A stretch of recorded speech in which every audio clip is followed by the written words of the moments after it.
Feeling lazy? Feeling laid back? Then beware, beware, beware! Radioactive 90.4 MHz is here to turn you active. Radioactive, get active!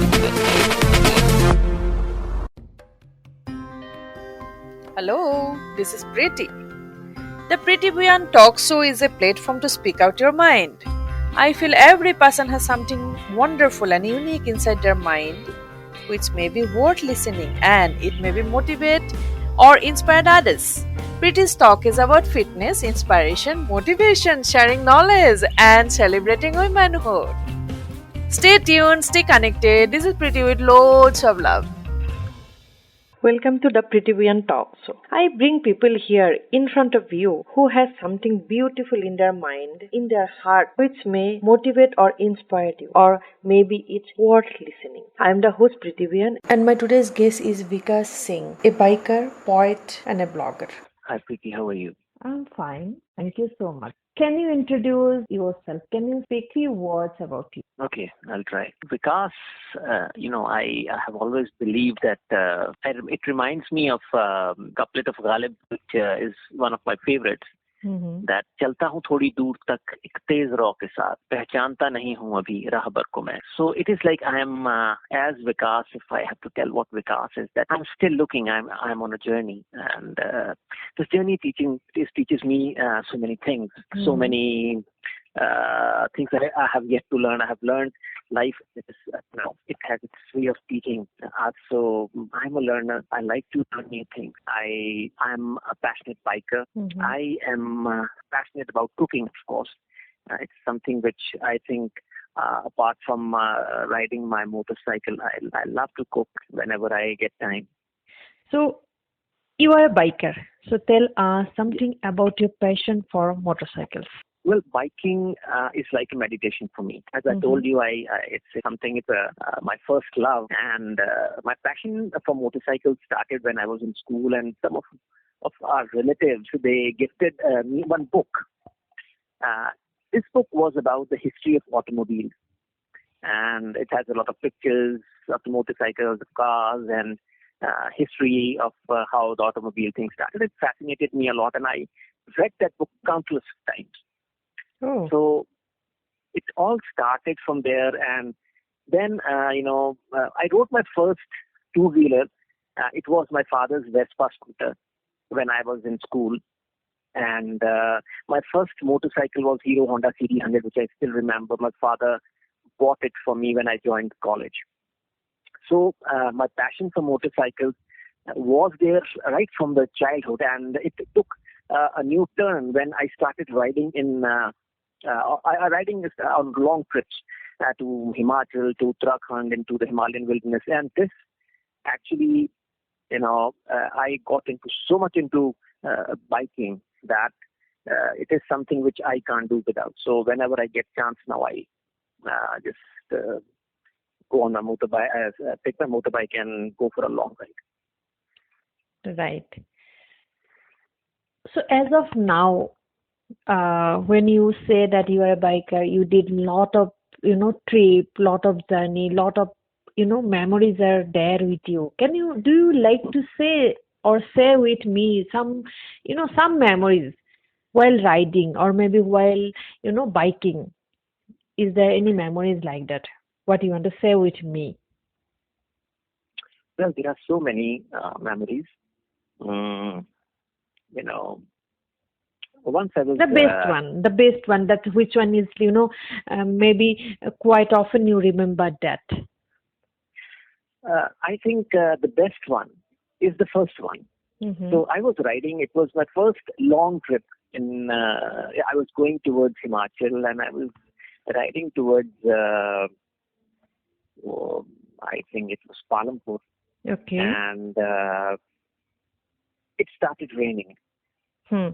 And when it started raining, that was the first instance when I felt a bonding with my motorbike. That real bonding. When on motorbike, the elements of the nature, the rain falls on you, the wind hits you, the sunshine falls. on you. It is like being one with the elements of the nature. So this is a very memorable ride for me. It was my first long trip, and this is something which I will never forget. Right.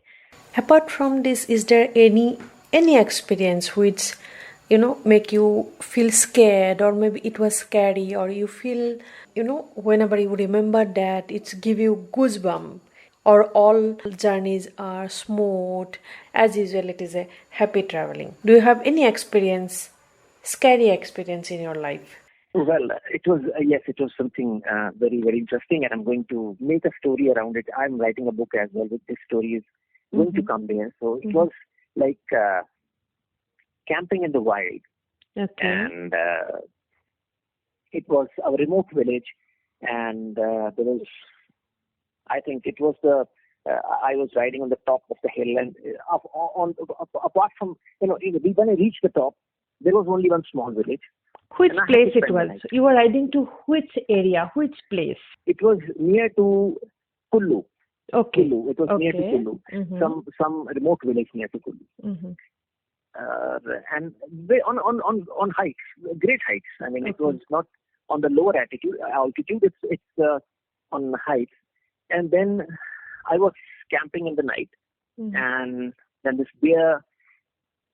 Then I was camping in the night. So what happened? I slept around, say, 11 or something, 11:30, and then 2 o'clock, suddenly. You were all alone?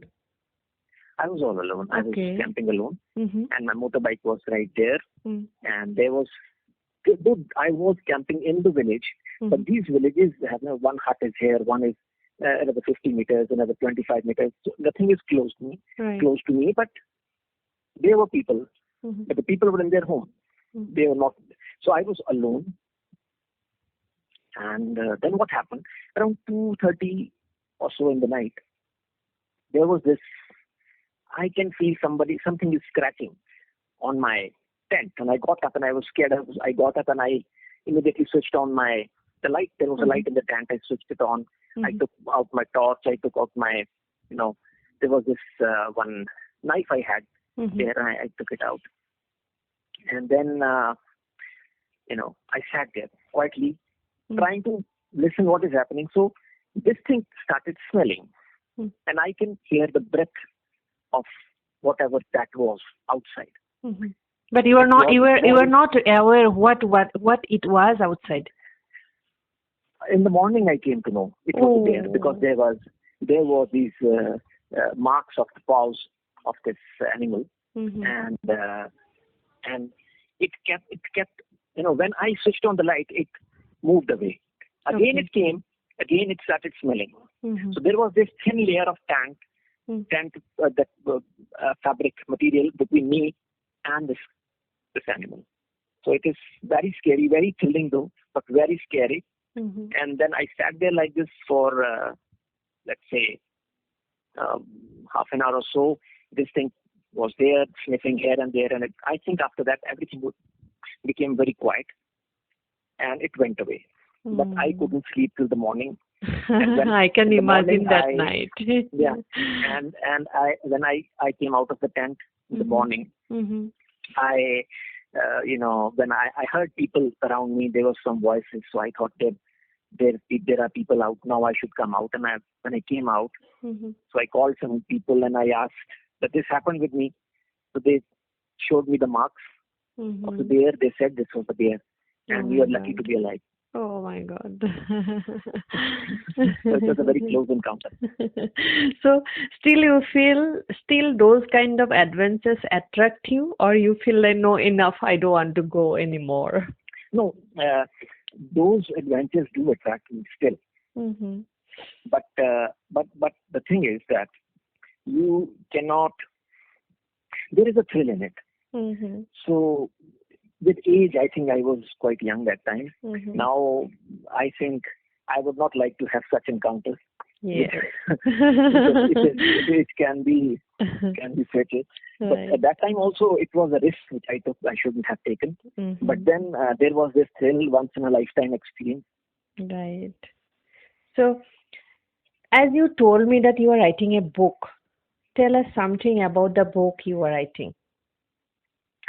Well, I have traveled a lot extensively, rather, in Himachal and in Uttarakhand and in the forest area and the camping and all.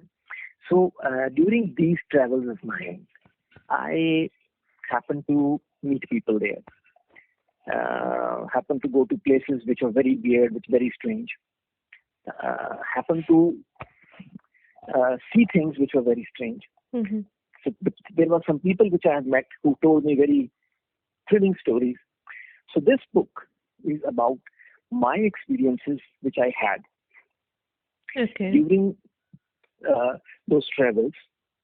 And it is a fiction, basically. It's a fiction based on those experiences, remotely based, not entirely based on that, remotely based on those experiences.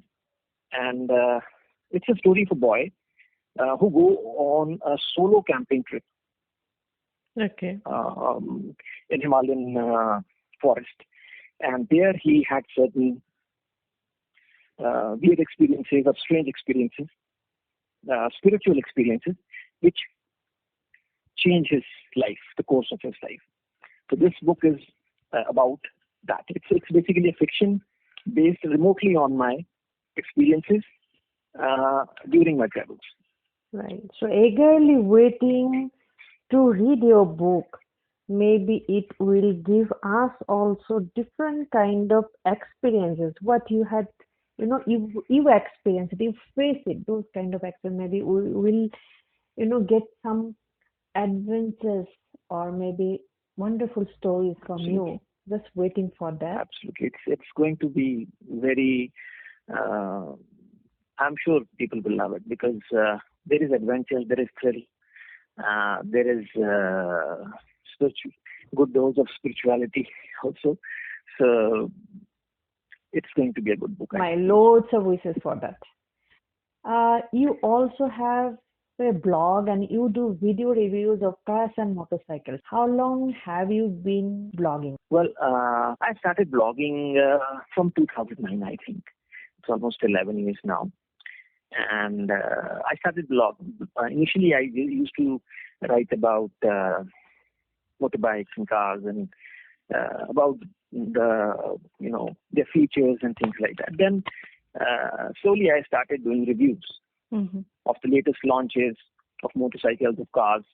And then, I started writing for this online newspaper about automobiles, launches, news, reviews, and things like that. Then from there, I started doing video reviews of cars and motorcycles. This part of me is purely, labor of love, and I just, for the sake of the love of automobiles, I do it. And this is something which has always fascinated me, and I'm happy that I'm able to do what I've always wanted to do. You're right. As a biker, an automobile enthusiast, a businessman, and you love to cook as well. As you said, you like poetry. How you do so many things together. Okay, so doing so many things, like, what happens is I've always believed that whatever you want to do, you always take time out of your life for that thing. And biking, I take out time from my schedule. Cooking, cooking comes, I come from a working class family. My mother was working, my father was working. So right from the childhood, I was in the cooking because my mother used to be working. So she taught me some basic things to cook. When I started cooking from my childhood, it fascinated me a lot. I started enjoying, and I believe personally, cooking is, there are two things if you want to cook. One is common sense, and one is experience. And I can say third is love for cooking. Absolutely, nobody can do it, say it better than you, because when it comes to cooking, I can tell you Preeti Bhuyan is I would like to follow.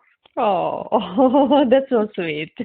you are such an amazing cook and amazing homemaker. that, I can give an example that if somebody wants to cook, you should cook like Preeti. Oh, that's so sweet. This is how I came to cooking. This is how I learned cooking, and with time, I kept cooking and I tried new things. And today I can cook practically anything under the sun. That's really wonderful.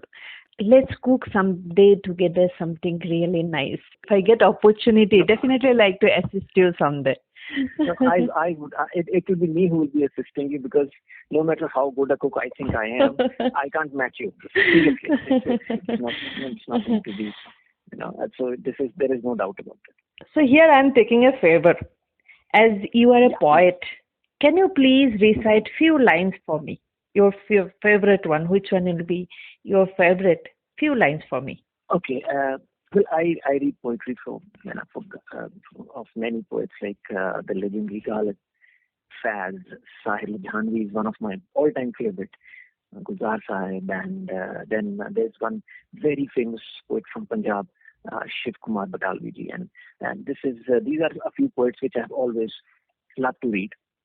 So, but today I'm going to recite some of my favorite couplets from written by Mirza Ghalib, and these are something very close to my heart, and I relate to it. इश्क ने तबीयत से जिस्त का मजा पाया, दर्द की दवा पाई, दर्द बेदवा पाया. You have to explain me the meaning as well, because I'm not good at poetry. Meaning, okay. So, इश्क से तबीयत में जिस्त का मजा पाया. Zist, बाकी I think you will understand. Yes. Zist means life. Mm-hmm. So, इश्क से तबीयत ने जिस्त का मजा पाया. Zist means life. Mm-hmm. जीवन. And दर्द की दवा पाई. So, इश्क से दर्द की दवा भी मिली एंड दर्द बेदवा पाया. वो दर्द भी मिला जिसकी कोई दवा नहीं थी. इश्क is both medicine and at the same time something which has no medicine. Oh, that's really nice. Okay, and the next one is कासिद के आते आते खत और लिख रखूं, मैं जानता हूँ जो वो लिखेंगे जवाब. It is the meaning is कासिद here is the messenger. Qasid ke aate aate. So till the messenger arrives, let me write another letter for you. Oh. Because मैं जानता हूँ जो वो लिखेंगे जवाब में. Because I know what she is going to write in the answer. So Qasid, a messenger, is coming with the reply of the beloved, and the poet is saying that let me write the answer already, because he knows what she is going to reply of the letter which has. So let me write another one by that time. So sweet. Okay, yes, and the third one, this is something which is very close to my heart, and I think this is what I am. चलता हूँ थोड़ी दूर हर एक तेज रौ के साथ, पहचानता नहीं हूँ अभी राह भर को मैं. That's really nice. I am not a poet as you are, but still something is very close to my heart. That is आहिस्ता चल जिंदगी. Yes. आहिस्ता चल जिंदगी, कुछ कर्ज चुकाना बाकी है, कुछ के दर्द मिटाना बाकी है, कुछ फर्ज निभाना बाकी है. रफ्तार में तेरे चलने से कुछ रूठ गए, कुछ छूट गए. रूठों को बनाना बाकी है, रोतों को हंसाना बाकी है. कुछ हसरतें अभी अधूरी हैं, कुछ काम भी और जरूरी हैं. ख्वाहिशें जो घुट गई इस दिल में, उनको दफनाना अभी बाकी है. कुछ रिश्ते बन के टूट गए, कुछ जुड़ते जुड़ते छूट गए. उन टूटे छूटे रिश्तों के जख्मों को मिटाना बाकी है. तू आगे चल मैं आता हूँ, क्या छोड़ तुझे जी पाऊंगा. इन सांसों पर हक है जिनका, उनको समझाना बाकी है. आहिस्ता चल जिंदगी, अभी कई कर्ज चुकाना बाकी है. This is by Gulzar Saab. Thank you so much. So coming back to my queries, and want to ask you, how do you define a woman? My point of view, first of all, is that I am a feminist, and I firmly believe in this. That every time you liberate a woman, you liberate a man. Every time you liberate a woman, you liberate a man. Without the liberation of women, men cannot be liberated. So men should make sure that they give the space, give the respect, and all the freedom that their women want. It's very important respecting right from, my mother was working and she contributed a lot towards our household. My wife is working. My daughter wants to be a IAS officer. So it's very important for me personally, what I believe, they should be allowed. They should be supported to do in whatever they want to do in life and achieve in life. It's very important that only women can bring a change in our society. It's very important for us to support them in this endeavor. That's true. Though I am not a feminist, but still, I definitely agree with you. Yes, you told me you are not. I am not. I feel at the same time, equality means equality. As much we are giving importance to women, same importance to give to the man also, as I feel. I always take a side of man, mostly. But though, agree with you, definitely. Thank you. Thanks so much. So, this was Vikas Singh from Ludhiana, Punjab. And I am privileged to have him with me today, with his time. Thank you so much. Preeti, I thank you as well, because it's my privilege. In fact, I would say it's my privilege to be on your show, because your show is something which is making a difference in the society. You bring to the masses the voice of the people who are making a difference in the society. So basically, you are doing a service to the society. So, and I really appreciate, and I am privileged that I am on your show. Thank you so much once again. Thank you. This is Preeti from the Preeti Bhuyan Talk Show with Radioactive 90.4 MHz. If you have any suggestion or want to share your own incredible stories, you can reach us out on Facebook, Insta, Twitter and YouTube. Until next time, this is Preeti. Keep listening, keep loving, keep inspiring.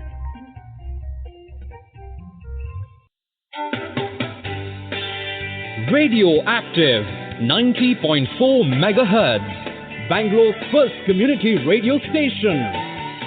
Listen up, listen up, listen up. Get active.